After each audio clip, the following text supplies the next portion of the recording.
A fell wind is rising. From the darkest pits of Shyish, the realm of death, comes a storm of ethereal figures. An eerie mist spreads before them, blotting out the sun. They muster upon corpse-strewn battlefields or ancient burial grounds, as a ghostly army of phantasms arises. They are the supernatural, the dead, the damned, the Nighthaunts.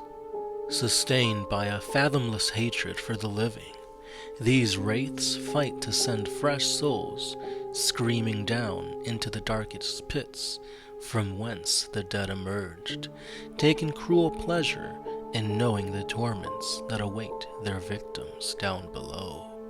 Glowing with a fell light, the Nighthaunts are a bone-chilling sight indeed. They appear as nebulous and insubstantial, able to hover weightlessly in the air, or simply pass through solid obstacles. A Nighthaunt can glide without pause, straight through a wall as a man might stride upon a light fog. Unless guided by supreme faith, enemy blades and arrows pass harmlessly through their incorporeal forms. Though almost impervious to physical harm, the Nighthaunts carry with them their own hell. Some are cursed by the dark manner of their death. For instance, those who met their ends in chains might have hoped to escape their captivity, yet in their spiritual world they are bound by more manacles than ever. Others find their deeds in life turned against them. A mortal who spent a lifetime healing and nurturing might find that as a spirit they can only destroy. Such morbid rewards fill the Nighthaunts with rage and hatred for all things living. Many foes flee at the first sight of a Nighthaunt procession.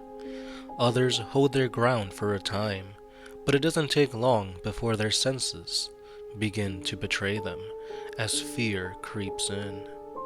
Panicking defenders leap at every new swirl, and they're right to, for clawed talons reach out, phantom riders appear out of sinister vapors, and spirits materialize from unexpected angles, drifting through trees or over untraversable moats. The Nighthaunt onslaught is not merely a physical assault, but a psychological one as well, and only the bravest dare to stand before them. On rare occasions, like the unholy anniversaries of great cataclysms or intense influxes of magic, an entire Nighthaunt host would arise. Whole towns were known to disappear before the wrath of these ethereal armies, but luckily such supernatural eruptions were few and far between. At least, that was the case before the Necroquake. A mind-splitting wave of eldritch power shook the mortal realms and ripped apart at the very fabric that tied them together.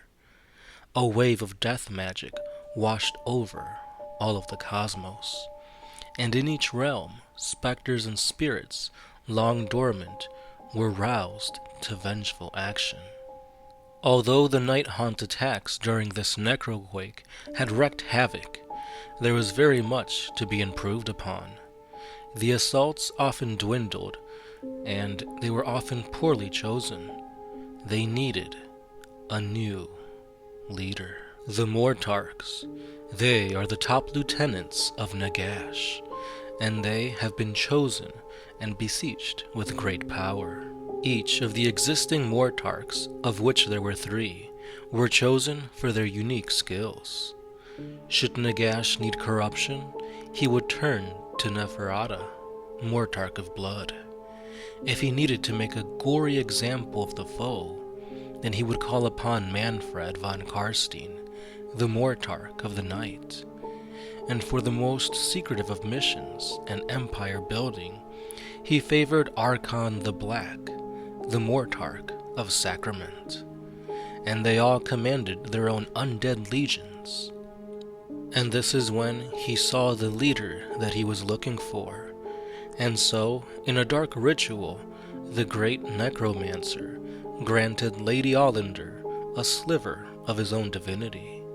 He knighted her, the Mortarch of Grief, and tasked her with uniting the Nighthaunts and leading them into a bloodthirsty crusade. Although pleased with her conquests, Nagash judged Lady Olander to be overly headstrong, and to censure his newest Mortarch, Nagash orchestrated another of his cruel ironies. She, who was betrothed to only climb to power, was forced into marriage with a would-be king who was every bit as ambitious as she. Nagash deemed the indomitable spectre of Kurdos Valantian a suitable match for her. He would provide the brute force and tactical advice to complement Lady Olander's supernatural might. Together, they would serve Nagash, aiding him in ushering in a new age, the Age of Undeath.